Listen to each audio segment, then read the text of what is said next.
আজ তোমাদের সাথে শেয়ার করব পশ্চিমবঙ্গের হুগলি জেলার অন্তর্গত রাজবলহাটের অবস্থিত এই রাজবল্লভী মায়ের মন্দিরের কথা। এই মন্দিরটি প্রায় ৮০০ বছরেরও পুরনো একটি মন্দির। মন্দিরটি প্রতিষ্ঠিত হয়েছিল ১২৪০ খ্রিস্টাব্দে।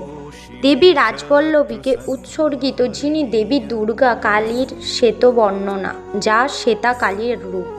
প্রাচীন ভুরসুট রাজ্যের রাজধানী হিসেবে খ্যাত এই মন্দির চত্বরটি তার পোড়া মাটির শিল্পকর্ম এবং ঐতিহ্যবাহী ও নিবিড় পূজার্চনার জন্য জনপ্রিয়।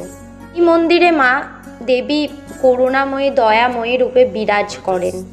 রাজবল্লভী আসলে মায়ের শ্বেতকালীর রূপ। মাকে কালী অর্চনা রূপে পূজিত করা হয়। মা এখানে অত্যন্ত জাগ্রত। অনেক প্রাচীন একটি মন্দির এটি। এই মন্দিরের খ্যাতি প্রায় দূর দূরান্তের অনেক মানুষের নামের পরিচিতির মধ্যে লুকিয়ে আছে।